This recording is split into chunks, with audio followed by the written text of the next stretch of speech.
Hello dear students, once again motion के JEE channel पे आपका स्वागत है। आज जो हम यहाँ पर लेने वाले हैं वो है इलेक्ट्रोस्टैटिक्स का दूसरा पार्ट, जिसमें उसके बाद हम करंट और कैपेसिटर के बारे में बातचीत करेंगे। तो are you excited? Yes, you should be. चलिए स्टार्ट करते हैं। इलेक्ट्रो 2 के अंदर हमको इलेक्ट्रिक फ्लक्स, हमको गॉस लॉ के बारे में जानना है, कंडक्टर्स की प्रॉपर्टी के बारे में जानना है। Then we will move on to the current electricity part. ठीक, चलिए शुरू करते हैं। तो इलेक्ट्रिक फ्लक्स क्या है? इलेक्ट्रिक फ्लक्स एक स्केलर क्वांटिटी है। ये बताता है कि किसी पर्टिकुलर एरिया से कितनी इलेक्ट्रिक फील्ड लाइंस पास हो रही है। Yes, it is a measure of, ठीक है, it is the measure of number of electric field lines passing through the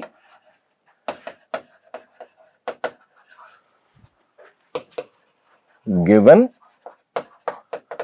cross section area. ठीक है सर, कैसे इसको मेजर करते होंगे? इसकी जो आपका फॉर्मूला है वो फ्लक्स इससे डिनोट करते हैं। इलेक्ट्रिक फील्ड लाइन से रिलेटेड है तो इलेक्ट्रिक फील्ड से रिलेटेड है तो ई वेक्टर यहां पे काम में आता है, और उसको डॉट प्रोडक्ट लेते हैं एरिया वेक्टर से। सर, एरिया एक वेक्टर क्वांटिटी है।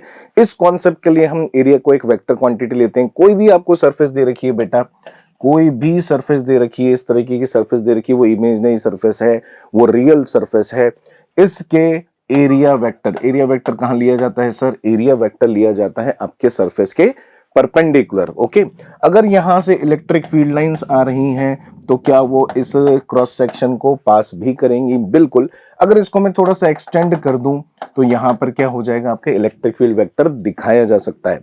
एरिया वेक्टर अगर देखें तो उसका डायरेक्शन हमको पता लग चुका है कि उसका डायरेक्शन जो होता है वो सरफेस के परपेंडिकुलर होता है। और अगर हम यहाँ पर इसके मैग्नीट्यूड के बारे में बात करें तो इसका मैग्नीट्यूड इस सरफेस एरिया के बराबर ही होगा। इन दोनों के बीच में अगर कोई एंगल थीटा बनता है, क्या मेरे को डॉट प्रोडक्ट लेना आता है? यस, ई डॉट ए को हम लिख सकते हैं ई ए कॉस थीटा के बराबर। ठीक है, एक क्विक रिवीजन यहां पर हम देख लेते हैं। कॉस थीटा की value can be positive, negative और जीरो, लेकिन पर्टिकुलरली अगर ओपन सरफेस होती है, ध्यान रहे ओपन सरफेस। सर, ये ओपन सरफेस क्लोज सरफेस क्या होता है? देखिए, अगर मैं अपने हाथ को इस तरह से रखता हूं तो ये ओपन सरफेस मानी जाती है, लेकिन अगर इसको मैं बंद कर लेता हूं तो पूरा एक क्लोज्ड एक सरफेस सा बन जाता है, उसको हम बोलते हैं क्लोज सरफेस। वो अभी हमने नहीं लिया है, शुरुआत में हमने ओपन सरफेस के बारे में बात करी है। ओपन सरफेस से जब भी होता है तो एरिया वेक्टर सर ऊपर लें कि नीचे लें, परपेंडिकुलर में से दो डायरेक्शन हो सकते हैं। हमेशा ये कोशिश करें कि अगर ओपन सरफेस दी हो तो आप यहां पर एक्यूट एंगल लेकर चलें। ठीक है, तो कॉस थीटा की वैल्यू में अगर हम यहां पर बात करते हैं, थीटा की वैल्यू अगर 0 डिग्री हो जाती है, यानी कि आपका ए वेक्टर और इलेक्ट्रिक फील्ड वेक्टर पैरेलल हो जाते हैं। इसे कैसे हो सकते हैं? मान लेते हैं कि ये सरफेस है, इधर की तरफ आपका ए वेक्टर है, इधर से इलेक्ट्रिक फील्ड लाइंस लगातार आती चली जा रही हैं और यहां पर आपका इलेक्ट्रिक फील्ड मौजूद है। जब दोनों के दोनों पैरेलल होंगे तो मैक्सिमम फ्लक्स जाएगा। ठीक है, नोट करना इसको, है ना। जब दोनों के दोनों आपके सेम डायरेक्शन में होंगी बेटा तो मैक्सिमम फ्लक्स इसके अंदर से पास जाएगा, नंबर ऑफ लाइन सबसे ज्यादा जा रही होंगी। लेकिन अगर सर हम कुछ ऐसा कर दें कि सरफेस ऐसे है, एरिया वेक्टर जो है वो इधर की तरफ है और electric field lines along the surface है। देखो, अगर वो along the surface electric field lines होंगी तो यहां पर क्या हो जाएगा सर? यहां पर बन जाएगा 90 डिग्री।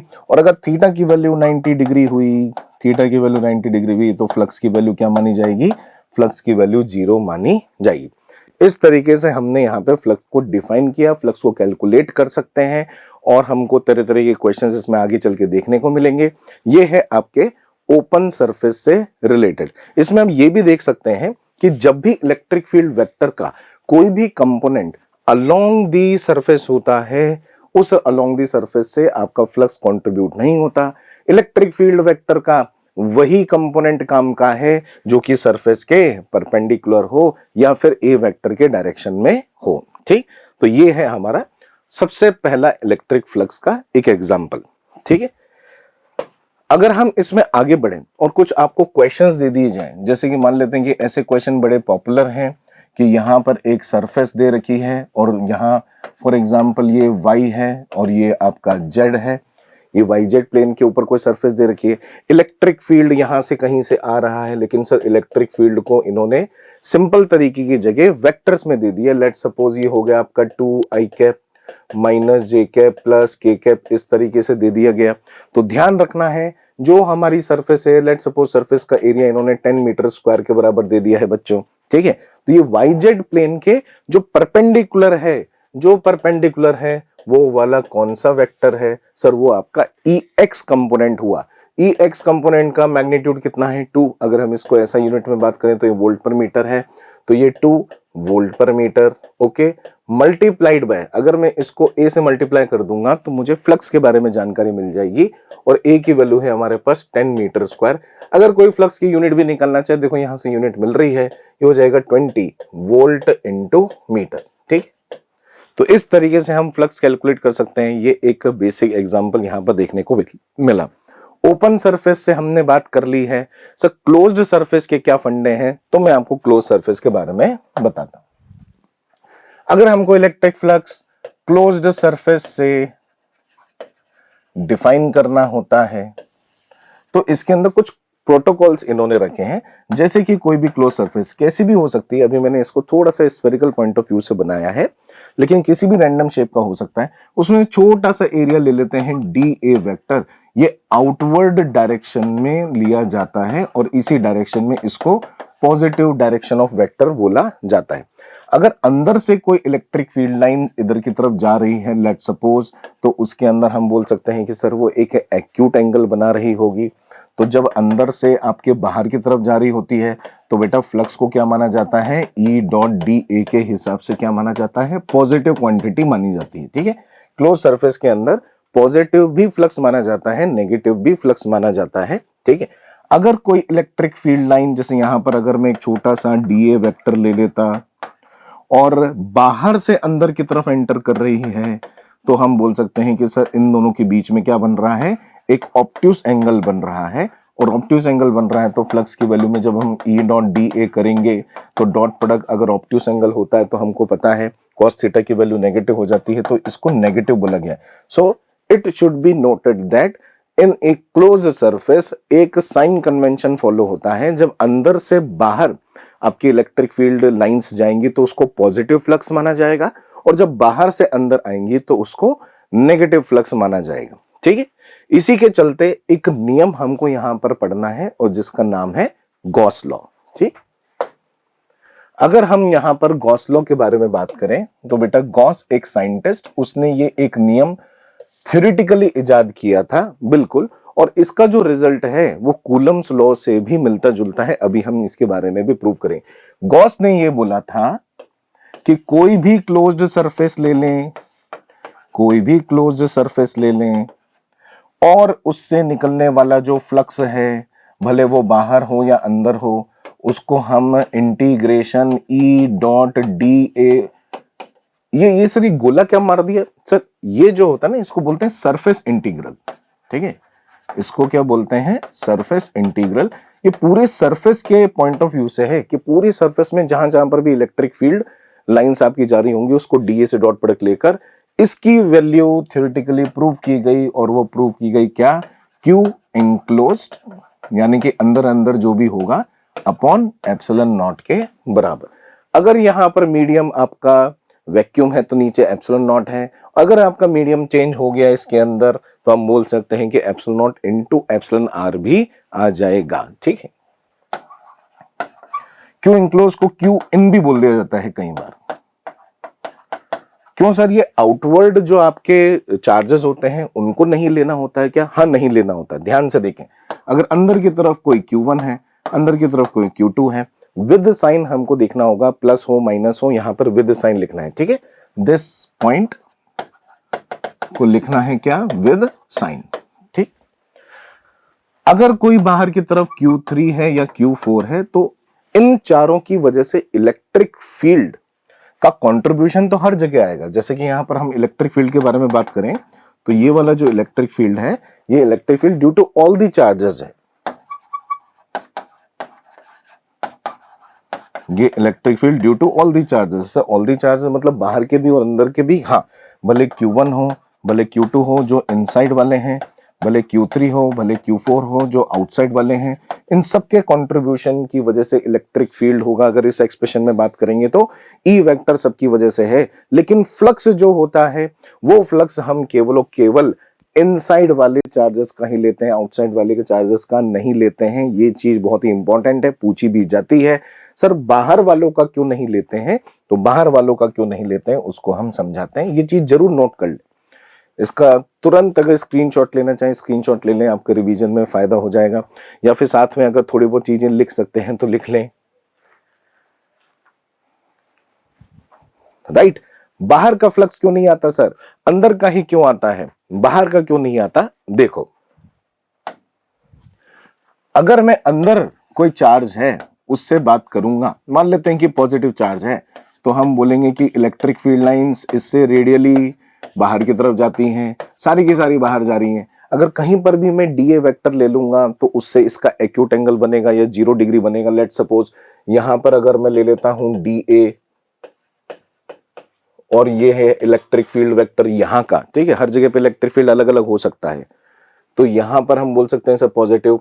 इधर की तरफ अगर हम ले लेते हैं तो यहां पर डीए और ये इलेक्ट्रिक फील्ड जो है ये आपको दिख रहा है कि सर ये फिर से एक्यूट एंगल बन रहा है, तो इसका कंट्रीब्यूशन आएगा। ठीक, तो यहां पर हम बात कर रहे थे कि सर ये जो आपका चार्ज है, ये चार्ज यहां से बाहर की तरफ जब इलेक्ट्रिक फील्ड लाइंस फैला रहा है तो इसका फ्लक्स लेना होगा, और वो फ्लक्स क्या लेना होगा हमको? Positive flux according to the convention. ठीक, अगर इसी की जगह पर नेगेटिव अंदर की तरफ होता, इसी की जगह पे नेगेटिव अंदर की तरफ होता, तो ये इलेक्ट्रिक फील्ड लाइंस को अपनी तरफ लेता तो हर जगह पर आपका ऑब्ट्यूस एंगल सा बनता। ठीक है, यहां पर जैसे कि हम डी ए वेक्टर लेते, इलेक्ट्रिक फील्ड वेक्टर से कितना बनता? ऑब्ट्यूस एंगल बनता, तो फाई की वैल्यू यहां पर क्या ली जाती है? नेगेटिव। सर ये बात समझ में आ गई।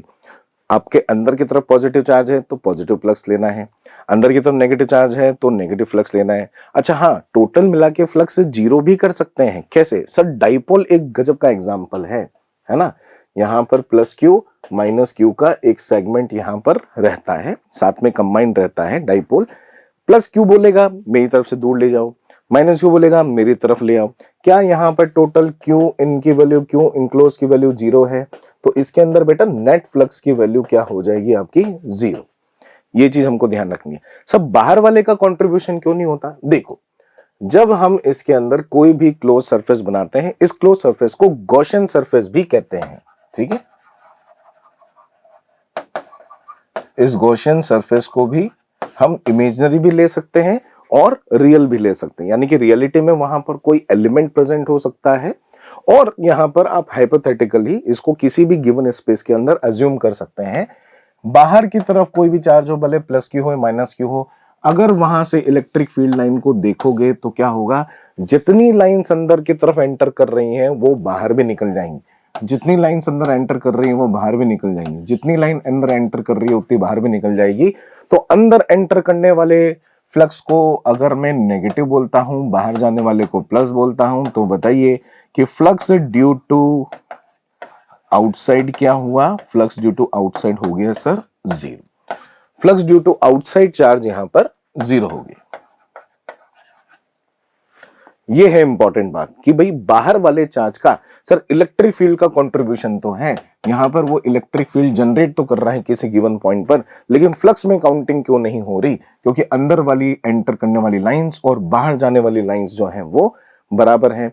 क्योंकि फ्लक्स बेटा जो होता है वो number of electric field lines के कैलकुलेशन पर बेस्ड है, इसलिए हम यहां पर ऐसा बोल पा रहे हैं। ठीक, अच्छा और क्या प्रॉपर्टी है यहां पर? अगर हम इसमें थोड़े से इंपॉर्टेंट पॉइंट्स को अगर उजागर करें तो सर ये शेप पर डिपेंड नहीं कर रहा, अंदर की तरफ जो ओरिएंटेशन है इनके चार्जेस के कि कहां पर ये मौजूद हैं इस पर डिपेंड नहीं कर रहा।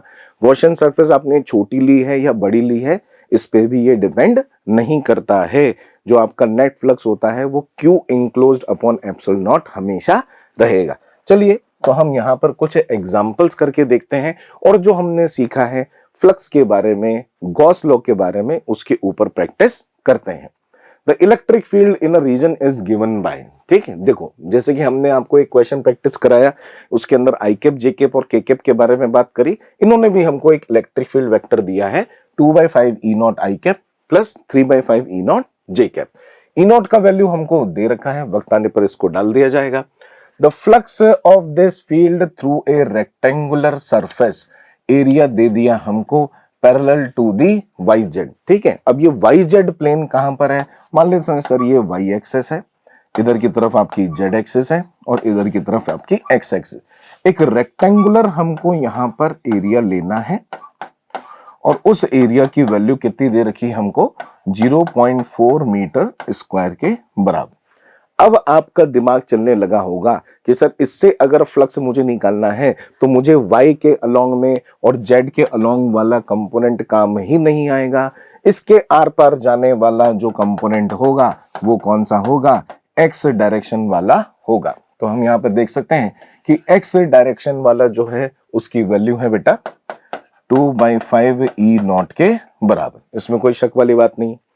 अगर हम इसमें से फ्लक्स निकालना चाहें तो फ्लक्स की वैल्यू कितनी होगी सर, ये 2/5 ई नॉट को हम इस एरिया से मल्टीप्लाई कर देंगे। बहुत ही इजी कैलकुलेशन है, जैसे ही आप यहां पर ई नॉट की वैल्यू डालेंगे आपका आंसर आ जाएगा। ठीक है, 2/5 into 4 into 10 to the power 3 it is into 0.4। ठीक, इन्होंने हमको न्यूटन मीटर स्क्वायर पर कूलम यानी कि ऐसा यूनिट में ही आंसर निकालने के लिए बोला है। आई होप कि ये आप इजीली कैलकुलेट कर पाएंगे। यहां पर हमें को एक 10 उधर की तरफ दे देते हैं तो ये हो जाएगा 2 इंटू 4 इंटू 4, इधर की तरफ सर 100 बचेगा, डिवाइडेड बाई 5 होगा, 100 डिवाइडेड बाई 5 हो जाएगा सर 20, और यहां पर हो जाएगा आपका 4 इंटू 4 कितना 16 इंटू 32, तो 640 विल बी दी आंसर। ठीक है, इस तरह ये कैलकुलेशन किया जा सकता है। चलिए आगे बढ़ते हैं अगले क्वेश्चन की तरफ। एन इलेक्ट्रिक फील्ड वेक्टर हमको दे रखा है। देखो ये जो इलेक्ट्रिक फील्ड वेक्टर हमको दिया हुआ है थोड़ा स्पेशल वेक्टर है। E vector is equals to sir constant नहीं है सर 2x i कैप है, यानी कि जैसे जैसे x कोऑर्डिनेट चेंज हो जाएगा वैसे वैसे इलेक्ट्रिक फील्ड वेक्टर अपनी वैल्यू भी चेंज कर लेगा। Exist in the space, okay मान लिया। एक क्यूब हमको यहाँ पे दर्शाया गया है और ये एक क्यूब जो है वो एक क्लोज सरफेस होती है, इसकी साइड 2 मीटर है, placed in the space as per the figure given below. The electric flux through the cube. अब देखो ये वाला जो क्वेश्चन है, अगर अंदर की तरफ भरा हुआ चार्ज ये हमको दे देते तो इस क्यूब में से भले ये कहीं होता तो हम इसके फ्लक्स को क्या लिखते, Q in upon epsilon not. लेकिन अगर यहां पर इन्होंने इलेक्ट्रिक फील्ड बोला है और आई कैप डायरेक्शन में बोला है तो इधर की तरफ हमको इलेक्ट्रिक फील्ड इस तरह से दिखाना चाहिए। सर यहां पर ऊपर वाली सरफेस जो कि हम बोल सकते हैं कि सरफेस के अलोंग इलेक्ट्रिक फील्ड होगा, उसमें से फ्लक्स जाने वाला नहीं है। नीचे वाली सरफेस, सर सरफेस के अलोंग वाला इलेक्ट्रिक फील्ड का फ्लक्स नहीं होता। इधर देखो ये जो सामने वाला फेस है इसको क्रॉस करके नहीं जा रहा, इसके अलोंग में जा रहा है, तो इसमें भी फ्लक्स नहीं होगा, पीछे वाले में भी नहीं होगा, ना तो ऊपर वाले में, ना नीचे वाले में, ना सामने वाले में और ना ही पीछे वाले में। दो ही यहाँ पे क्रॉस सेक्शन एरिया है, एक है ये वाला जो कि वाई जेड प्लेन है जिसमें से एक्स कंपोनेंट वाला फ्लक्स हम बोल सकते हैं कि कंट्रीब्यूट करेगा, और एक यहां पर।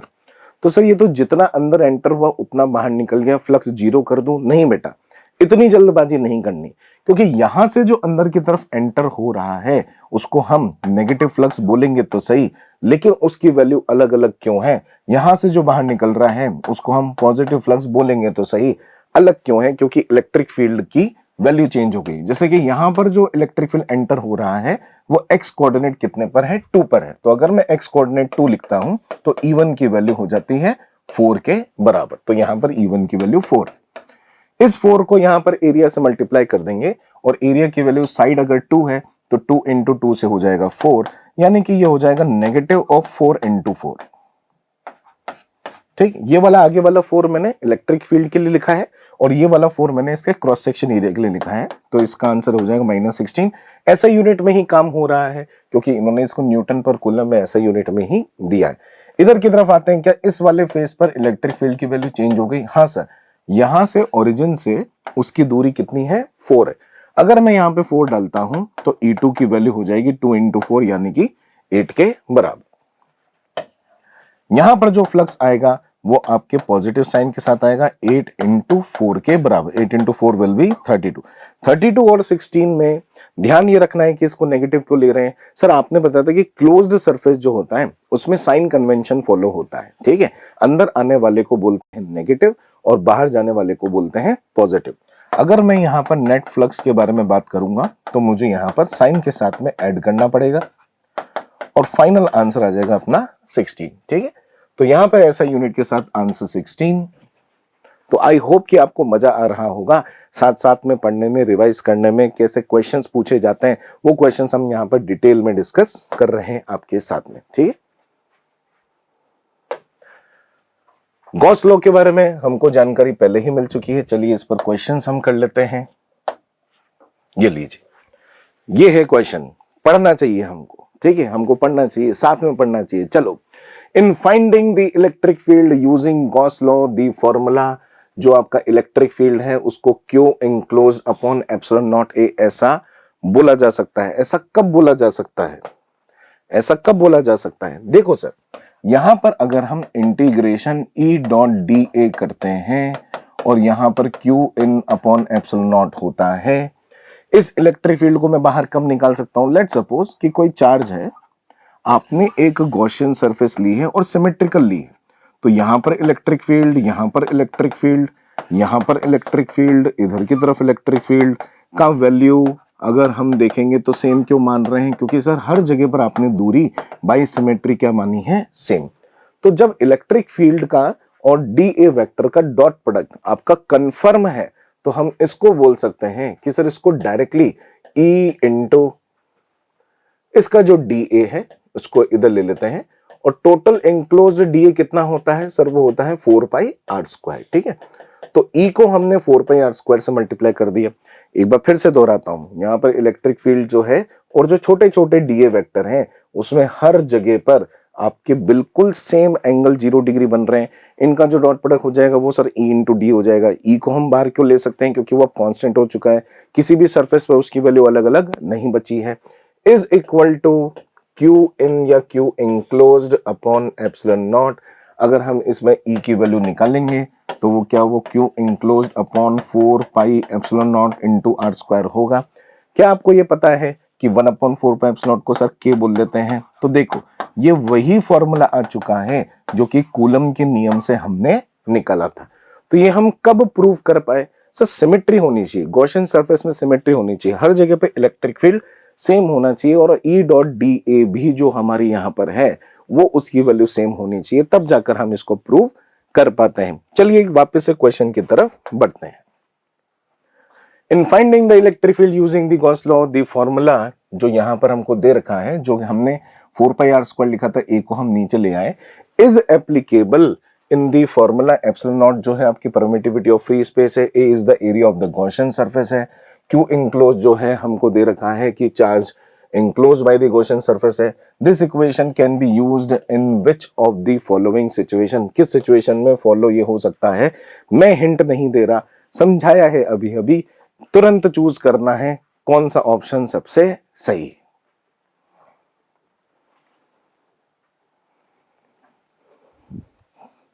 चूज करके बताइए। मुझे लगता है कि आपने चूज कर लिया होगा, बी ऑप्शन सबसे अप्रोप्रिएट दिख रहा है। Only when the Gaussian surface is an equipotential surface. अगर वो इक्विपोटेंशियल सरफेस तो है लेकिन सिमेट्रिकल होनी भी जरूरी है, वहां पर हर जगह पर इलेक्ट्रिक फील्ड का मैग्नीट्यूड भी कांस्टेंट होना जरूरी है, right. Only when the Gaussian surface is an equipotential surface. Equipotential surface का क्या मतलब होता है? इक्विपोटेंशियल सरफेस का मतलब होता है कि अगर वहां से इलेक्ट्रिक फील्ड गुजरे तो वो इलेक्ट्रिक फील्ड क्या हो? सरफेस के परपेंडिकुलर। और अगर वो सरफेस के परपेंडिकुलर होगा तो दोस्तों पक्की बात है कि ई डॉट डी ए को क्या हम ई इंटू डी ए लिख सकते हैं? हाँ। लेकिन इलेक्ट्रिक फील्ड क्या इसके इक्विपोटेंशियल सरफेस पर अलग अलग हो सकता है? हाँ। लेकिन अगर सेम होगा तभी हम उसको उस इंटीग्रेशन से क्या कर पाएंगे? बाहर निकाल पाएंगे। इसीलिए ई vector is constant on the surface, ऐसा हमको पता होना चाहिए। तो देखा आपने कि किस तरह से हमने हमारे फंडामेंटल से स्ट्रॉन्ग कर लिए और इस क्वेश्चन को हमने बड़ी आसानी से हल कर लिया। एकदम डीप नॉलेज हमको मिल चुकी है। अगले क्वेश्चन पर चलते हैं।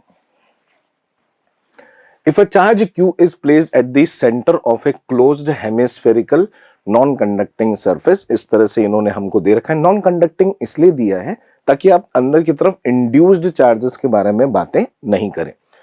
अब मुझे ये बताओ कि अगर पूरा का पूरा स्फीयर होता और उसके सेंटर पे रखते, ठीक है, एक पॉइंट चार्ज को हम सेंटर पे रखते, तो इससे कितना फ्लक्स जाता सर? इससे जो टोटल फ्लक्स जाता वो अपर वाले पार्ट में जितनी लाइंस निकलती बाइसिमेट्रिकल, उतनी ही लाइंस लोअर पार्ट में भी निकलती, राइट?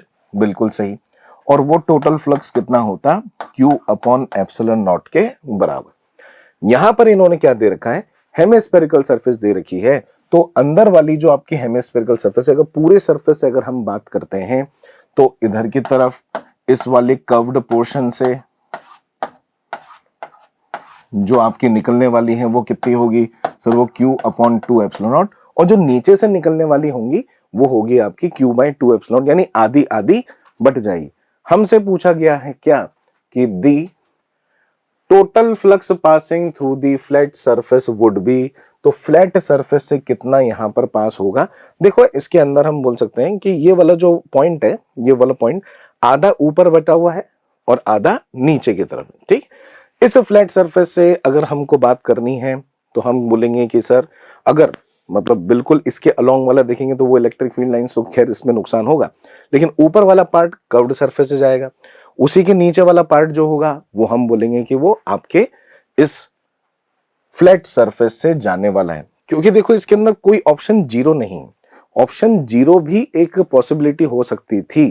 कैसे हो सकती थी सर? अगर मैं फ्लैट सरफेस पे ही चार्ज रख देता हूं तो उसके अलोंग में तो कोई लाइंस पास ही नहीं होंगी, लेकिन क्योंकि आधा पोर्शन ऊपर और आधा पोर्शन नीचे मानना है, इसलिए आपको क्या करना है, कभी भी कोई बोले कि कर्व्ड सरफेस से बताओ, आधा कर दो, बाकी का बचा कुचा क्या इस सरफेस से जा रहा है? हाँ, ठीक।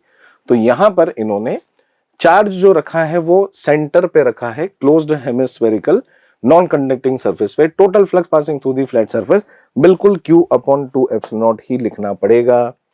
ये चीज आप ध्यान जरूर रखना, ठीक है। नेक्स्ट क्वेश्चन की तरफ चलते हैं। A point charge of 12 microcoulomb is at a distance of 6 centimeter vertically above the center of a square of the side 12 centimeter as shown in the figure. The magnitude of the electric flux through the square will be, ठीक। तो ये देखो इन्होंने square जानबूझ के दिया है। अगर मैं आपसे ये क्वेश्चन पूछूं कि एक तरीके का हमने यहां पर क्यूब दिया हुआ है, ठीक है, और इसके सेंटर पे एक चार्ज दे दिया है, ठीक है, तो बताओ कि इस वाले सरफेस से कितना जाएगा सर? बाई सिमेट्री, इसके पास 6 सरफेस है, तो जो Q अपॉन एप्सिलॉन नॉट होगा वो इससे बट जाएगा, ठीक है। इसके अंदर यहां से जो फ्लक्स जाने वाला होगा, जो नंबर ऑफ लाइंस पास होने वाली होंगी, उस सरफेस से ये जो हमने शेडेड सरफेस है वो Q अपॉन एप्सिलॉन नॉट नहीं बल्कि बाई 6 करना होगा, Q अपॉन 6 एप्सिलॉन नॉट होगा, क्योंकि बाई सिमेट्री इसके पास 6 फेसेस हैं, 6 फेसेस हैं तो उसमें 6 में बटनी चाहिए नंबर ऑफ लाइंस, इसलिए हमने ऐसा किया है। सर ये वाला क्वेश्चन और ये वाला क्वेश्चन कैसे मिलता जुलता है? अब ध्यान से देखना, ये वाली साइड कितनी है सर? ये 12 और 12 है। सर चार्ज ऐसे है क्या? देखो ये ऐसे नहीं, ये बाहर की तरफ निकला हुआ है, ठीक है, it is perpendicular to the plane of the surface, ठीक है, यहां पर इधर की तरफ। उसी तरीके से अगर मैं यहां पर इधर की तरफ इसको 12 ले लेता, इसकी तरफ 12 ले लेता, तो बताओ ये वाली जो परपेंडिकुलर दूरी ये 6 होती या नहीं होती? बिल्कुल होती सर, है ना, ये उसी के बारे में बात कर रहे हैं। तो असल में we can consider this one of the sides of the cube, और इसका डायरेक्ट आंसर हो जाएगा Q अपॉन 6 एप्सिलॉन नॉट के बराबर, ठीक है। और बड़ी आसानी से हम यहां पर, क्योंकि हमको Q की वैल्यू दे रखी है, हमको इधर की तरफ बोल रखा है कि जो आपका एरिया है ये है, ठीक है, इलेक्ट्रिक फ्लक्स की वैल्यू हमको निकालनी है, एप्सिलॉन नॉट की वैल्यू हम यहाँ पे लिख सकते हैं। हमको पता है कि 1 अपॉन 4 पाई एप्सिलॉन नॉट की जो वैल्यू होती है वो कितनी आ जाती है सर? वो 9 इंटू 10 टू द पावर 9 आ जाती है, राइट। अगर हम यहाँ पर एप्सिलॉन नॉट की वैल्यू निकालें तो एप्सिलॉन नॉट की वैल्यू आपकी 36 pi into 10 to the power 9। अगर पाई की जरूरत पड़े तो वो 22/7 ले लेना या फिर 3.14 ले लेना, उससे हम अपना आंसर निकाल सकते हैं, ठीक है। तो we can calculate this easily. आगे बढ़ते हैं। नेक्स्ट क्वेश्चन की तरफ देख रहे हैं, नया क्वेश्चन आपके पास आ रहा है, पढ़ के देखेंगे, करेंगे इसको, दिमाग बिल्कुल एकदम शांति तरह से चल रहा है। Point charge causes an electric flux, ठीक है, एक पॉइंट चार्ज की वजह से इतना फ्लक्स है to pass through a spherical Gaussian surface, और वो स्फेरिकल गॉसियन सरफेस से पास हो रहा है जिसका जो रेडियस है वो कितना है 8 सेंटीमीटर के बराबर है, सेंटर्ड ऑन दी चार्ज, यानी कि अगर ये जो गॉसियन सरफेस है चार्ज उसके सेंटर पे मौजूद है। The value of the point charge बतानी है, बताइए भाई, value of the point charge बता देंगे, क्यों नहीं बताएंगे सर? अगर ये इसके सेंटर पे हो या कहीं पे भी हो, जो फ्लक्स है उसकी वैल्यू कितनी होगी, Q अपॉन एप्सिलॉन नॉट के बराबर। मुझे फ्लक्स की वैल्यू दे रखी है -2 इंटू 10⁴ न्यूटन मीटर स्क्वायर पर कूलम। Q की वैल्यू निकालनी है और एप्सिलॉन नॉट की वैल्यू दे रखी है। इस बार ये थोड़े भले निकले, 8.85 इंटू 10⁻⁻12, ठीक है। इजीली हम मल्टीप्लाई करके इसको कैलकुलेट कर सकते हैं और Q की वैल्यू निकाल सकते हैं, यहां से हम आंसर निकाल लें। क्या हमको Q की वैल्यू नेगेटिव ही मिलेगी? यस। अगर क्लोज्ड सरफेस है और क्लोज सरफेस के अंदर आपको फ्लक्स भी नेगेटिव दिया है, इसका मतलब कि इंक्लोज्ड चार्जेस भी नेगेटिव ही हैं, राइट?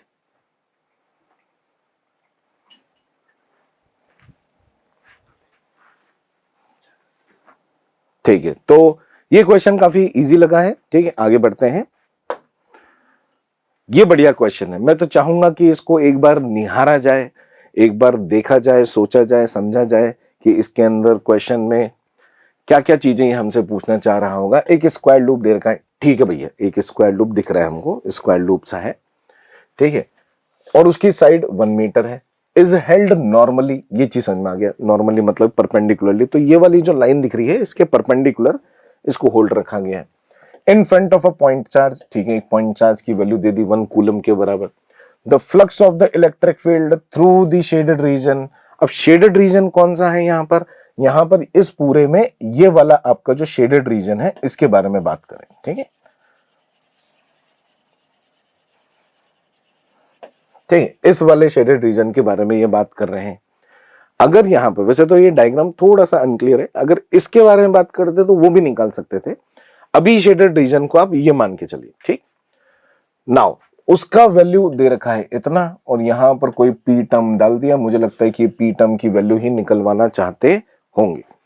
अब सर ये थोड़ा सा मुझे अनक्लियर सा लग रहा है, मुझे ज्यादा समझ नहीं आया। नहीं नहीं, ध्यान से देखो, ये भी वही कॉन्सेप्ट है।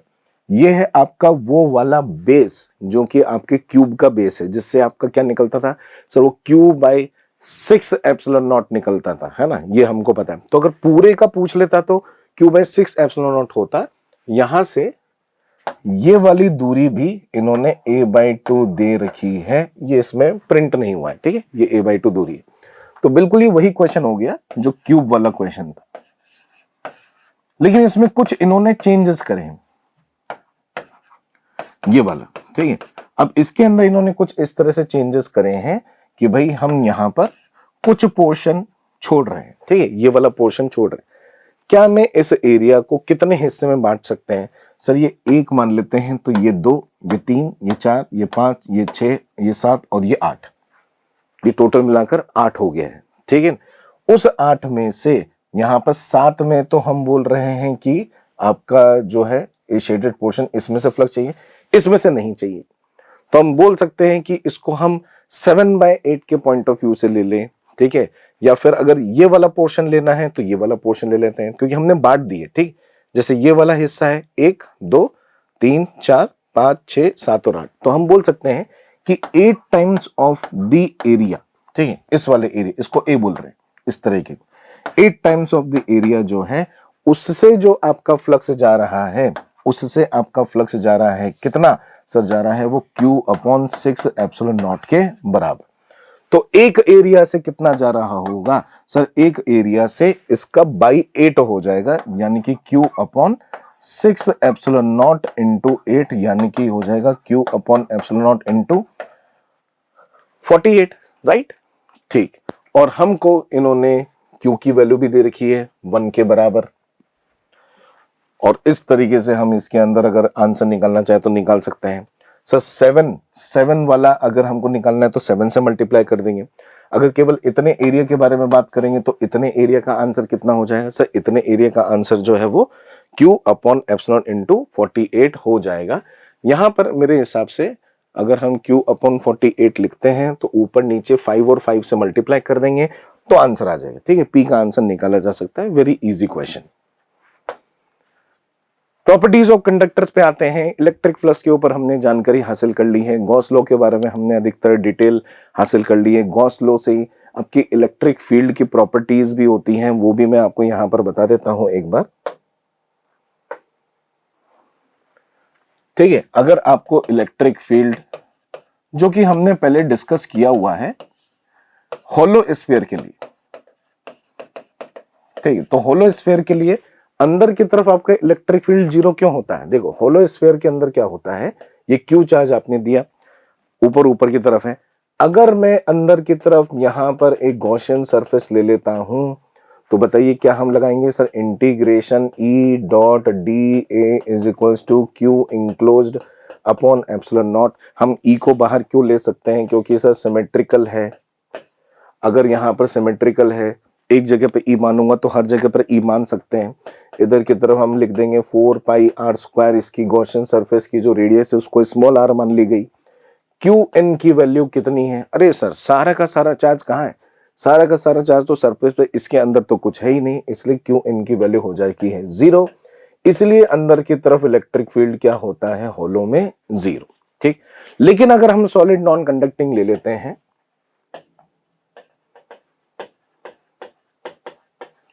अगर हम सॉलिड नॉन कंडक्टिंग ले लेते हैं तो क्या उसके अंदर पूरे वॉल्यूम में चार्ज होता है? हाँ सर, उसके पूरे वॉल्यूम में चार्ज होता है। अगर यहां पर हम अंदर निकालें, क्योंकि बाहर का तो हमको पता ही है सर वो पॉइंट चार्ज की तरह बिहेव करता है, KQ by r square formula है। अंदर की तरफ में अगर देखेंगे तो इस वाले पोर्शन के अंदर, इस वाले पोर्शन के अंदर, इस गॉसियन सरफेस के अंदर वाले पोर्शन के अंदर कितना चार्ज होगा सर? पूरे वॉल्यूम के अंदर अगर हम बात करते हैं, let suppose 4/3 pi r cube के अंदर कितना चार्ज है? क्यू है, राइट। अगर हम पर यूनिट वॉल्यूम के बारे में बात करें तो q upon 4/3 pi r cube हो जाएगा, ये भी ठीक है। अगर अंदर वाले की बात करेंगे तो अंदर वाला volume 4/3 pi small r cube है, तो उसमें क्यू एन की वैल्यू आएगी कितनी? इसको हम वॉल्यूम से मल्टीप्लाई कर देंगे तो q upon r cube into small r cube, ये हो जाएगा। फिर से हम गॉस लॉ लगा सकते हैं, क्योंकि बाई सिमेट्री यहां हर जगह पर आपके इलेक्ट्रिक फील्ड की वैल्यू सेम होगी। तो हम लगाएंगे कितना? E into 4 pi R square is equals to Q N की value Q R cube upon capital R cube epsilon naught. बहुत सही, ठीक। E की वैल्यू आ जाएगी 4 पाई एप्सिलॉन नॉट। अगर ये मिल जाएगा तो 1/4 पाई एप्सिलॉन नॉट के हो जाता है। इधर की तरफ एक आर बच जाएगा और नीचे की तरफ आर क्यूब। क्या ये फॉर्मूला जाना पहचाना लग रहा है? यस, ये हमने इलेक्ट्रो 1 के वक्त जब इलेक्ट्रिक फील्ड के बारे में पढ़ रहे थे तो वहां पर ये फॉर्मूला आपको बताया था कि ये फॉर्मूला जो है ये उस टाइम पर याद कर लें। लेकिन अभी तो हमने इसको डिराइव भी करके देख लिया कि गॉस लॉ से डिराइव भी हो जाता है। ठीक है, चलिए चलते हैं अब हम कंडक्टर्स की तरफ और कंडक्टर्स की प्रॉपर्टी के बारे में डिस्कस करते हैं। कंडक्टर की जो पहली प्रॉपर्टी है जो कि सबसे ज्यादा इंपॉर्टेंट है वो ये है कि अगर कोई भी कंडक्टर, कंडक्टर मतलब कि मेटल्स मान लेते हैं, इनके पास क्या होते हैं? फ्री इलेक्ट्रॉन्स होते हैं। अगर ये एक्सटर्नल इलेक्ट्रिक फील्ड में आ जाएं, अगर ये एक्सटर्नल इलेक्ट्रिक फील्ड में आ जाएं तो इनमें ना चार्जेस का रीडिस्ट्रीब्यूशन हो जाता है। जैसे कि इलेक्ट्रॉन्स जो हैं वो थोड़े इधर की तरफ आते चले जाते हैं और जहां पर इलेक्ट्रॉन की बोल सकते हैं एक्सेस होती है तो वहां पर हम नेगेटिव चार्ज मानते हैं। यहां पर अगर हम इलेक्ट्रॉन का अभाव मानेंगे तो वहां पर पॉजिटिव चार्जेस मानेंगे। और ये सभी चार्जेस जो इंडक्शन माना जाता है वो सरफेस पर माना जाता है। इस नेगेटिव और इस पॉजिटिव की वजह से क्या होता है, जो आपका एक्सटर्नल का अंदर की तरफ इफेक्ट आने वाला होता है वो हो जाता है नलीफाई। ठीक है, ये हम मैं IND लिख रहा हूं इंड्यूस्ड चार्जेस की वजह से। तो inside the conductor in electrostatic condition. अब इलेक्ट्रोस्टैटिक कंडीशन क्या होती है? स्टैटिक का मतलब कि अब चार्जेस का फ्लो बंद हो चुका है। इन इलेक्ट्रोस्टैटिक कंडीशन अगर हम बात करेंगे तो अंदर की तरफ ई इनसाइड जो होता है वो आपके इलेक्ट्रिक फील्ड एक्सटर्नल का इफेक्ट और इंड्यूस्ड चार्जेस का इफेक्ट आपस में हो जाता है कैंसिल, और अंदर की तरफ E inside the conductor is always zero. यानी कि ये जो आपके इलेक्ट्रिक फील्ड है उसकी वजह से, बाहर का जो इलेक्ट्रिक फील्ड है उसकी वजह से कंडक्टर के अंदर वाले पॉइंट्स पर इलेक्ट्रिक फील्ड का इफेक्ट नलीफाई हो जाता है। अगर कोई बोले कि सर बाहर का इफेक्ट आया, हाँ बोलना पड़ेगा। सर बाहर का इफेक्ट आया, अभी तो मना किया था। देखो बाहर का इफेक्ट जो आया था वो वहां पर प्रेजेंट है, लेकिन इन इंड्यूस चार्जेस की वजह से वो नलीफाई हो गया है। ठीक है, तो नेट बोलने पर जीरो है। बाहर का इलेक्ट्रिक फील्ड मौजूद है, हाँ। अंदर का इलेक्ट्रिक फील्ड मौजूद है, हाँ। दोनों का नेट इलेक्ट्रिक फील्ड मौजूद है, नहीं। इसलिए हम बोलते हैं कि जो बाहर का इफेक्ट, केवल बातों में बोलते हैं कि बाहर का इफेक्ट अंदर की तरफ आता नहीं है due to the induce charges. ये स्टेटमेंट देना बहुत जरूरी है, due to the induced charges. ठीक है, तो E inside of the conductor हमेशा क्या रखना है हमको, जीरो। तो सर ठीक है भाई, समझ गए, यहां पर जीरो होना चाहिए। ठीक, जीरो है, मान लिया हमने जीरो है। तो सर एक चीज हमने यहां पर पोटेंशियल के बारे में पढ़ी थी कि जहां इलेक्ट्रिक फील्ड जीरो होता है वहां पे पोटेंशियल चेंज नहीं होता। Yes, this is one of the important property. जो आपका सेकेंड प्रॉपर्टी है वो है सरफेस ऑफ द कंडक्टर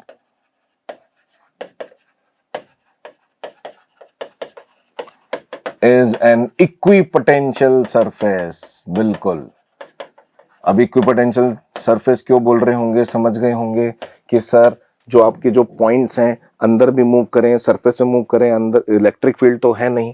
और ये भी एक इंपॉर्टेंट प्रॉपर्टी है कि अगर आप इलेक्ट्रिक फील्ड लाइंस इसके अंदर देखते हैं कंडक्टर के अंदर, तो वो कंडक्टर में इलेक्ट्रिक फील्ड लाइंस आपके परपेंडिकुलर जाते हैं। ठीक है, अंदर की तरफ तो इलेक्ट्रिक फील्ड जीरो है, लेकिन सरफेस पे कोई पूछे तो सरफेस पे क्या होगा, इलेक्ट्रिक फील्ड लाइंस परपेंडिकुलर होती है। लिख लो, electric field lines perpendicular to the surface. ठीक, अंदर की तरफ तो ई इनसाइड तो जीरो। अब क्योंकि इसके सरफेस के परपेंडिकुलर हम चलेंगे तो वर्क डन जीरो होगा, इसीलिए इसको इक्विपोटेंशियल सरफेस भी कहते हैं। अगर मैं यहां पर ए पॉइंट बोलूं, यहां पर बी पॉइंट बोलूं, यहां पर सी पॉइंट बोलूं, क्या सर यहां पे इलेक्ट्रिक फील्ड अलग अलग हो सकता है? हाँ, इलेक्ट्रिक फील्ड अलग हो सकते हैं, लेकिन पोटेंशियल की वैल्यू सेम होगी। सर पोटेंशियल जीरो होना जरूरी है? नहीं, सेम होना जरूरी है। ठीक है, जीरो भी हो सकता है, सेम भी हो सकता है, लेकिन इंपॉर्टेंट बात है कि बराबर है, इक्विपोटेंशियल सरफेस है। Very very important property. ठीक,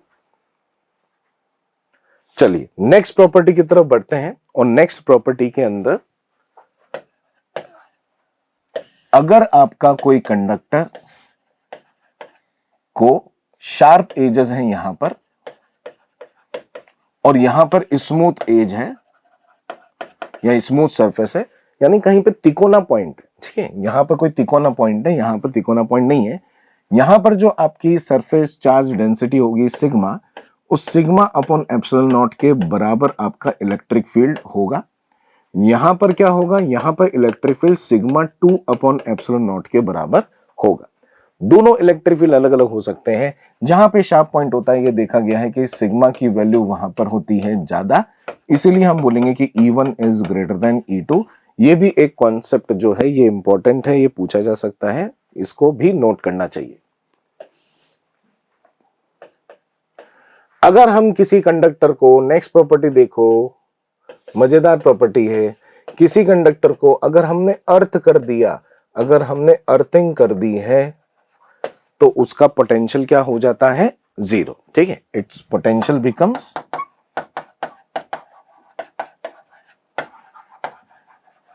जीरो। ठीक, ये वाली प्रॉपर्टी भी याद रखनी है हमको। अब हम आते हैं induced charges in the cavity का क्या होता है। ठीक,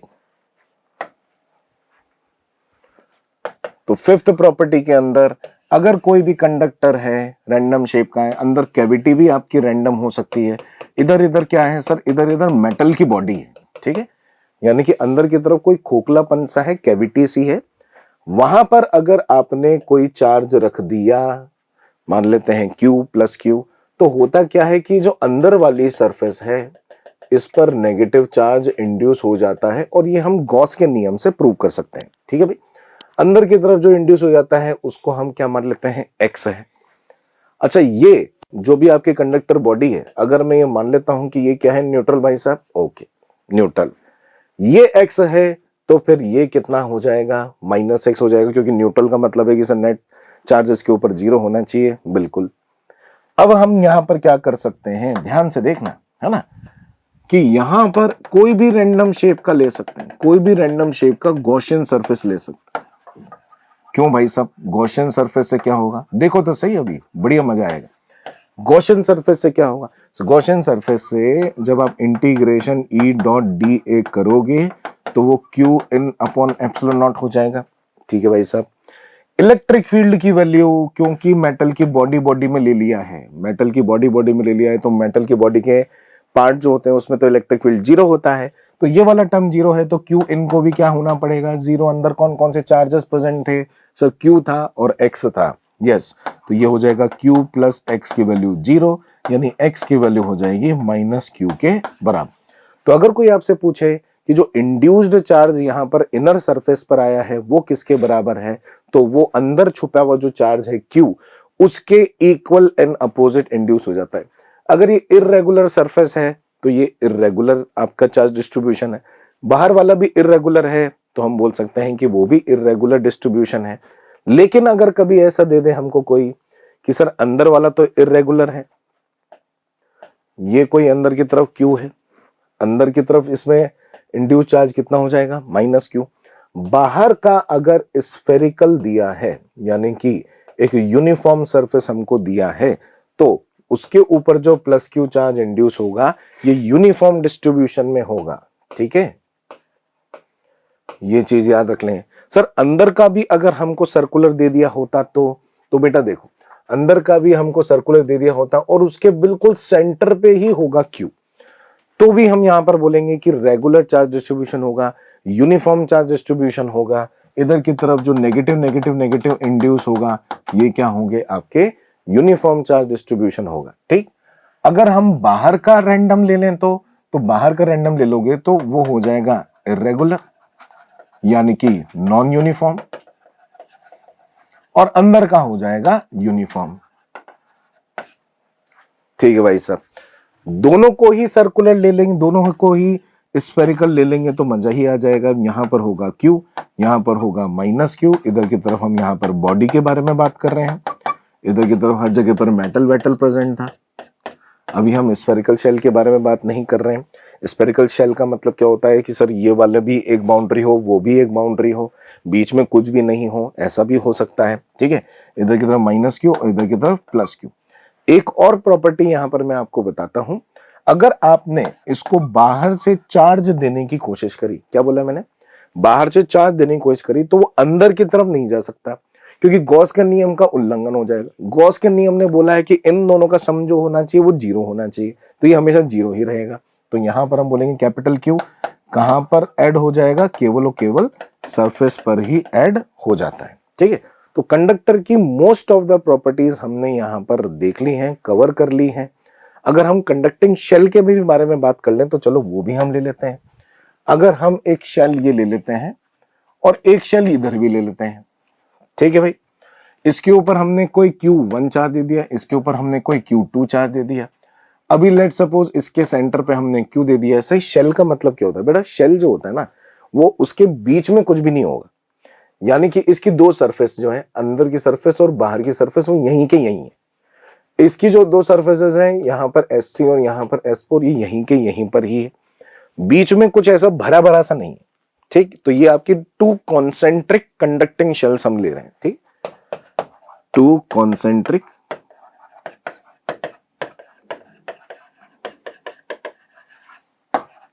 कंडक्टिंग शेल्स हमने ले ली, ठीक है भाई साहब। इसमें चार्ज डिस्ट्रीब्यूशन कैसे होगा, तो आप देखिए यहां पर कितना है Q, तो इधर वाले इनर सरफेस पर कितना होगा -Q, बाहर वाले पर कितना होगा, तो वो Q1 प्लस Q लिखना पड़ेगा आपको, ठीक है, क्योंकि टोटल मिलाकर चार्ज इस बार उसके पास न्यूट्रल नहीं है, इसके ऊपर टोटल चार्ज कितना दे दिया है, Q1। तो पर्टिकुलरली अगर बात करें तो इसके अंदर वाली सरफेस पर हम बोलेंगे माइनस क्यू, जो इसके अपोजिट होना चाहिए। इधर की तरफ हो जाएगा आपका प्लस क्यू। ओके भाई साहब। सर इस S3 पे क्या करूं, S3 के ऊपर क्या होगा कि इसके अंदर अंदर के जितने भी चार्जेस होंगे उसका अपोजिट होगा। सो कितने चार्जेस हैं, ये और ये तो कैंसिल हो जाएगा। Q प्लस Q1 के अपोजिट यानी कि S3 के ऊपर जो चार्ज आने वाला है वो Q प्लस Q1 का विद माइनस साइन आएगा। इस तरह के क्वेश्चन पूछे जा सकते हैं। S4 पर कितना आएगा, असल में हमको S3 और S4 का मिलकर Q2 करना है, तो S4 पर आएगा Q2 plus of Q plus Q1 के बराबर, ठीक है। तो इस तरह से इंड्यूस्ड चार्ज वाला क्वेश्चंस भी अगर कोई हमसे पूछता है तो वो हम कर लेंगे, कोई यहां पर दिक्कत नहीं आएगी। चलिए आगे बढ़ते हैं और कुछ क्वेश्चंस हम यहां पर देख लेते हैं। Consider the two charge metallic spheres, ठीक है भाई साहब, दो चार्ज मेटेलिक स्फीयर ले लेते हैं, R1 R2, उनके हम रेडियस लेते हैं रेस्पेक्टिवली।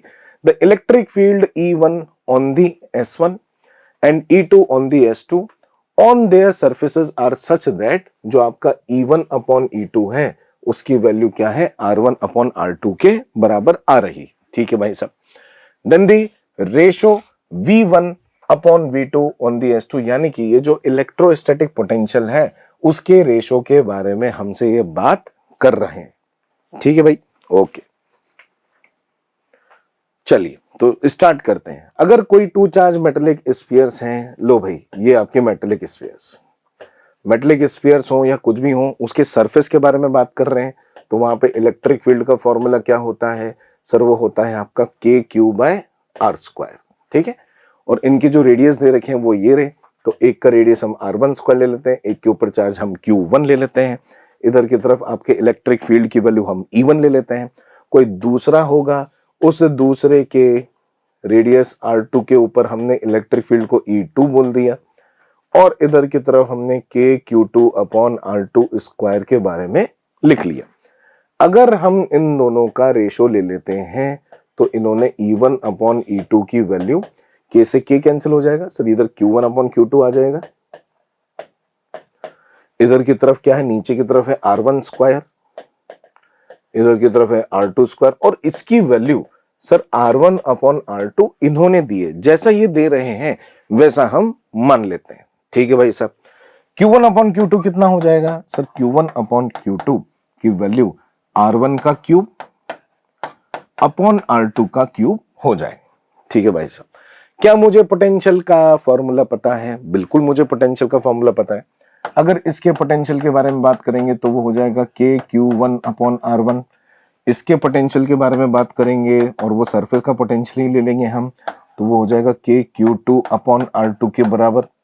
क्या इसका रेशो लिया जा सकता है, क्या यही पूछना चाह रहे हैं, हाँ सर, ये V1/V2 पूछना चाह रहे हैं। अगर हम यहाँ पर V1/V2 निकालना चाहते हैं तो उसकी वैल्यू कितनी आ जाएगी सर, K से K कैंसिल, यहाँ पर Q1 है, यहाँ पर Q2 है, तो एक Q1/Q2 तो आएगा। इसके डिनोमिनेटर में R1 है तो यहां पर आएगा R1, ऊपर की तरफ आएगा R2। क्या मेरे को Q1/Q2 के बारे में पहले से जानकारी है, बिल्कुल।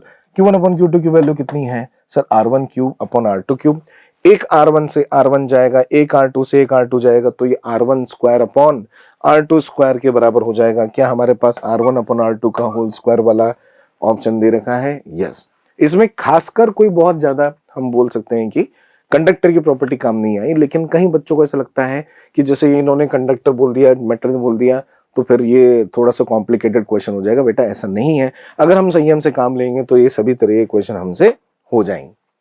आगे की तरफ बढ़ते हैं और नेक्स्ट क्वेश्चन को देखते हैं, ठीक। Two uniformly charge spherical conductor दे रखे हैं, ठीक है भाई साहब। चार्ज कंडक्टर स्फीयर्स हमको दे रखे हैं, कंडक्टर ए है, कंडक्टर बी है, दोनों की रेडियस हमको अलग अलग दे रखी, are separated by a distance of 2 centimetre, उन दोनों के बीच में 2 सेंटीमीटर का गैप दे दिया। If the sphere are connected by a conducting wire, अब देखो इसमें देखो, जब भी आपके दो स्फीयर को ये आपस में कनेक्ट करेंगे तो चार्ज का फ्लो क्यों होता है, ये चार्ज का फ्लो इसलिए होता है क्योंकि इनमें पोटेंशियल का डिफरेंस होता है। फाइनली जाकर हम बोलेंगे कि इसका पोटेंशियल और इसका जो पोटेंशियल होगा वो क्या हो जाएगा, बराबर। ठीक है, ये फाइनल कंडीशन। फाइनल कंडीशन में ये होता है। ठीक है, ये चीज आपको ध्यान रखनी है कि ये है मेटल 1 और ये है मेटल 2, या sphere 1 sphere 2, conducting sphere 1 conducting sphere 2। जैसे ही कनेक्ट होंगे इन दोनों के पोटेंशियल क्या हो जाएंगे, बराबर। If the spheres are connected by conducting wire then in equilibrium condition, ठीक है, वही इक्विलिब्रियम कंडीशन में the ratio of the magnitude of the electric fields at the surface of the sphere A and B. तो हमने ये पता कर लिया है कि दोनों का पोटेंशियल बराबर हो जाता है, यानी कि हम बोलेंगे कि के Q1 अपॉन R1 की वैल्यू कितनी हो जाती है, के Q2 अपॉन R2 की वैल्यू के बराबर। तो Q1 अपॉन Q2 का जो रेशो है उसकी वैल्यू हमारी हो जाएगी कितनी, R1 अपॉन R2 के बराबर। ठीक है भाई साहब। इलेक्ट्रिक फील्ड के बारे में कैसे बात करेंगे सर, इलेक्ट्रिक फील्ड के रेशो के बारे में बात करें। इलेक्ट्रिक फील्ड में E1 की वैल्यू हो जाएगी के Q1 upon R1 square, E2 की वैल्यू हो जाएगी के Q2 अपॉन R2 स्क्वायर। बिल्कुल सही, ठीक। जैसे इसका रेशो लेंगे तो E1 अपॉन E2 की वैल्यू कितनी आएगी सर, वो आएगी Q1 upon Q2 multiplied by नीचे की तरफ R1 स्क्वायर और इधर की तरफ R2 स्क्वायर। Q1 और Q2 का जो रेशो है बेटा वो कितना है सर, R1 अपॉन R2 है। एक R1 से R1 चला जाएगा, एक R2 से R2 चला जाएगा, तो हमारे पास E1 अपॉन E2 की वैल्यू कितनी आ जाएगी सर, ऊपर बचेगा R2 नीचे बचेगा R1। ठीक, A को अगर मैं R1 मान लेता हूं, B को हम 10 mm में R2 मान लेते हैं, और A और B के करस्पॉन्डिंग हमको यहां पर रेशो निकालना है, तो R2 की वैल्यू कितनी है सर, वो 10 mm है, इधर कितना है 5 mm है, तो क्या इसका रेशो 2:1 आ जाएगा, यस। तो 2:1 इज द करेक्ट आंसर। तो देखा आपने कि यहां पर हमको अलग इलेक्ट्रिक फील्ड और पोटेंशियल के फॉर्मूले भी पता हो, तो जो कंडक्टर्स की प्रॉपर्टी है वो कंडक्टर्स की प्रॉपर्टी से रिलेटेड हम क्वेश्चन बड़ी आसानी से कर सकते हैं। नेक्स्ट क्वेश्चन की तरफ चलते हैं, और नेक्स्ट क्वेश्चन हमसे क्या कहना चाहता है उसके बारे में सोचते हैं। A charge Q is distributed over the two concentric conducting thin spherical shell। क्या हमने अभी अभी इसके बारे में चर्चा करी थी कि एक शेल हो सकती है, फिर दूसरी शेल हो सकती है, कॉन्सेंट्रिक रखे जा सकते हैं, दोनों की रेडियस अलग अलग हो सकती है, राइट है ना। तो यहां पर है स्मॉल r, यहां पर है हमारे पास capital R। If the surface charge densities on the two shells are equal, इसकी जो सरफेस चार्ज डेंसिटी है, सरफेस चार्ज डेंसिटी का मतलब होता है total charge upon total surface area. ठीक है, सरफेस चार्ज डेंसिटी आपका चार्ज अपॉन सरफेस एरिया। तो हमको बताना है the electric potential at the common centre is. ठीक है, इसके जो कॉमन सेंटर है यहां पर आपको इस पे इलेक्ट्रिक पोटेंशियल बताना है। ठीक, पहले तो मैं आपको शेल के बारे में जानकारी दे देता हूं एक बार फिर से, कि जो सरफेस पे पोटेंशियल होता है ना बेटा, जो सरफेस पे पोटेंशियल होता है वही उसके सेंटर पे भी होता है। क्यों होता है ऐसा, क्योंकि उसकी वजह से जो इलेक्ट्रिक फील्ड आने वाला है उस इलेक्ट्रिक फील्ड की वैल्यू क्या होती है, इनसाइड 0। ठीक है, ये मान लेते हैं शेल 1 की कहानी है, शेल 2 की कहानी अलग लिख देंगे, यानी कि हम potential due to the shell 1 अलग लिख देंगे, potential due to the shell 2 अलग लिख देंगे। तो यहां जो आपका पोटेंशियल होगा, अगर इसके सरफेस के ऊपर आपके कोई सिग्मा मौजूद है, जिसको हम बोल सकते हैं कि सर वो हो जाएगा Q अपॉन 4 पाई R स्क्वायर जैसा, तो यहां पर आपका जो पोटेंशियल है उसकी वैल्यू होती कितनी है सर, उसकी वैल्यू होती है KQ अपॉन R, सरफेस वाला। Q की जगह पर बेटा क्या लिख सकते हैं सर, पोटेंशियल का एक फॉर्मूला हम यहां पर सिग्मा के टर्म्स में लिख रहे हैं, तो वो Q की वैल्यू हो जाएगी सिग्मा इंटू 4 पाई R स्क्वायर के बराबर। इसको K यानी कि नीचे की तरफ अगर मैं 4 पाई एप्सिलॉन नॉट ले लूं और नीचे की तरफ यहां पर R भी है, 4 पाई से 4 पाई कैंसिल हो जाएगा, इसका आंसर कितना आएगा sir, sigma into R upon epsilon not.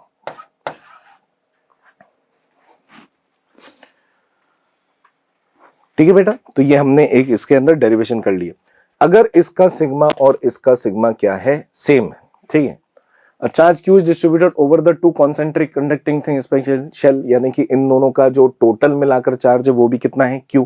इस सिग्मा को अगर मैं 4 पाई स्मॉल r स्क्वायर से मल्टीप्लाई कर दूं, इस सिग्मा को अगर हम 4 पाई कैपिटल आर स्क्वायर से मल्टीप्लाई कर दें तो ये क्या हो जाएगा, टोटल चार्ज क्यू के बराबर। इससे हमको सिग्मा की वैल्यू मिल जाएगी। एक जो आपका यहां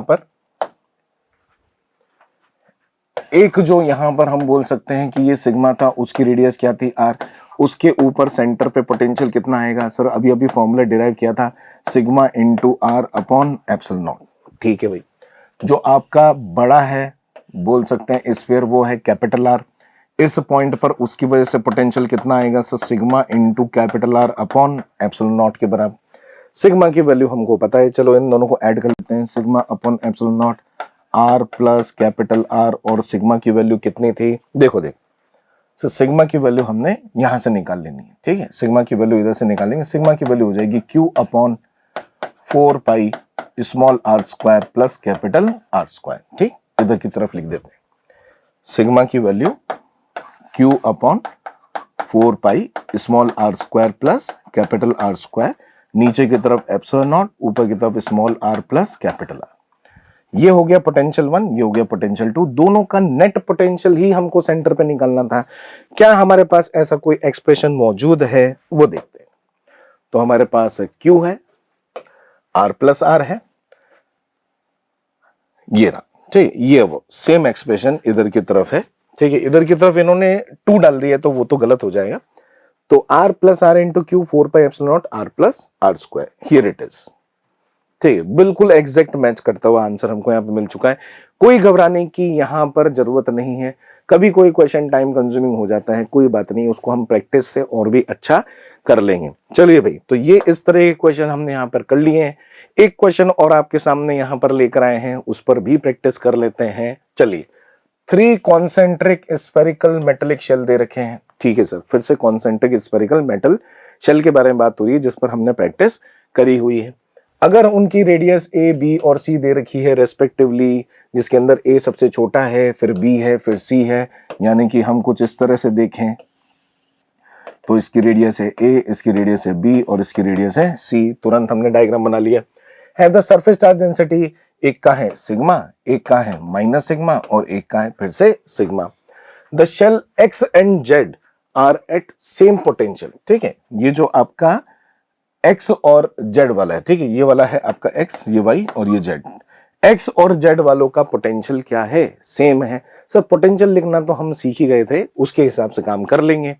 if the radii of X and Y are 2 centimetre and 3 centimetre, यानी कि ए की वैल्यू 2 सेंटीमीटर है, बी की वैल्यू 3 सेंटीमीटर है, तो सी की वैल्यू कितनी होगी, radius of the shell Z, ये ही हमको ये कैलकुलेट करने के लिए बोल रहे हैं। ठीक है, तो potential at x and potential of the Z is same.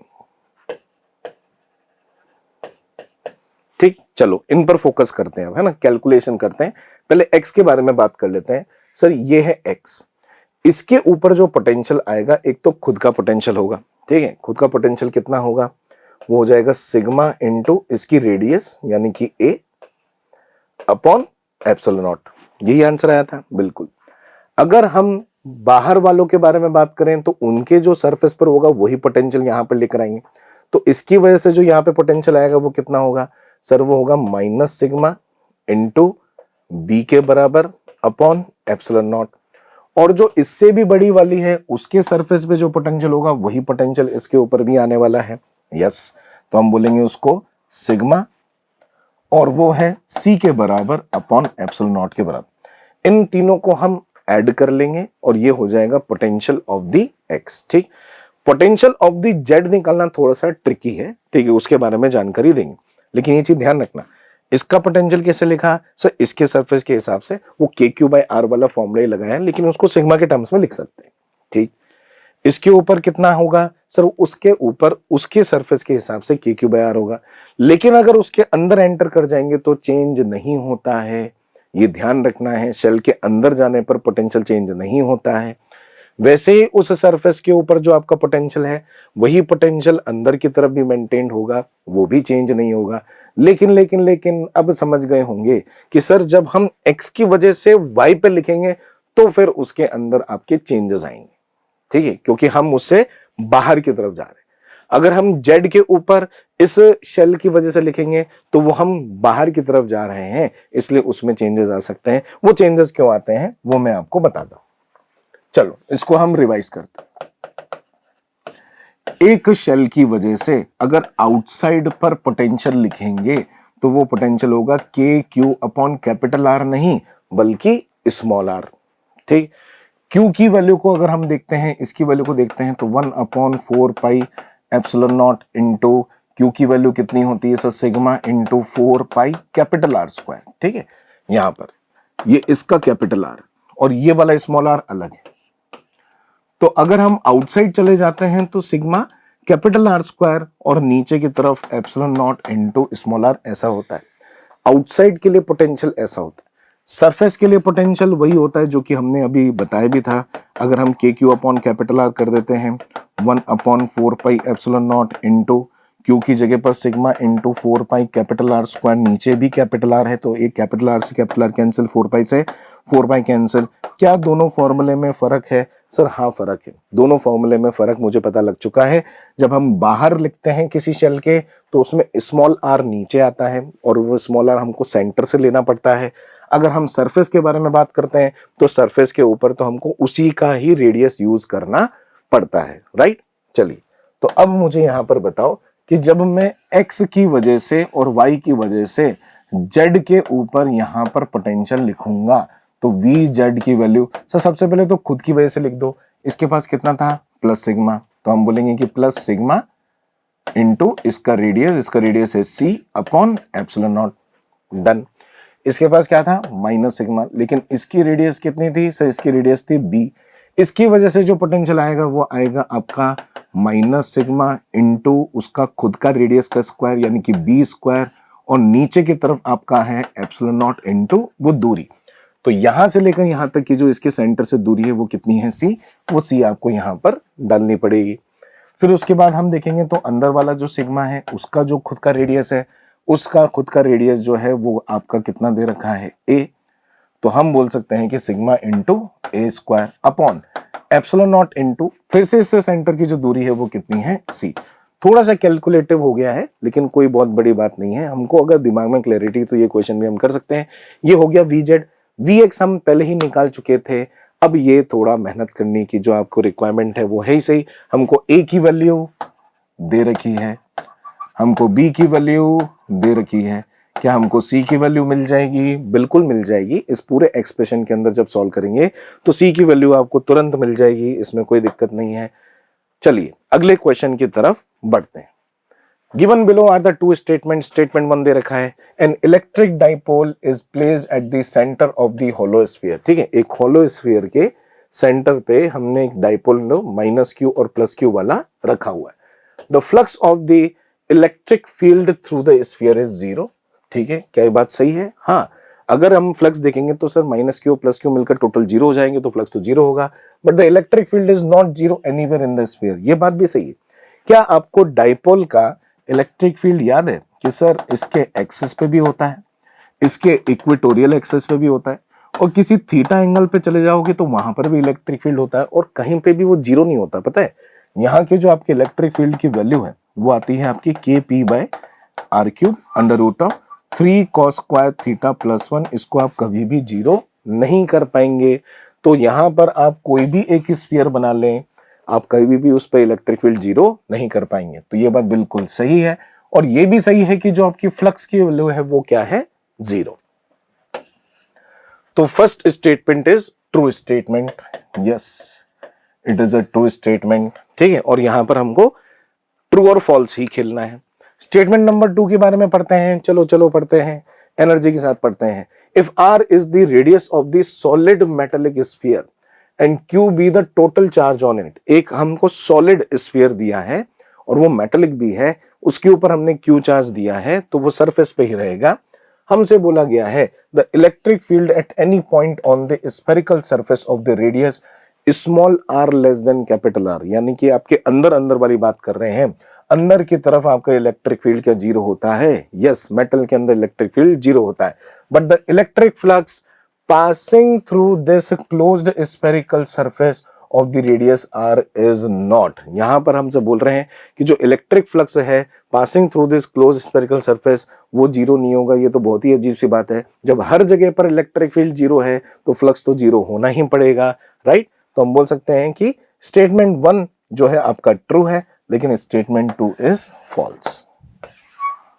ठीक है, एक बार फिर से यहां पर फर्स्ट वाला स्टेटमेंट तो क्लियर है, सेकंड स्टेटमेंट पर नजर डाल देते हैं।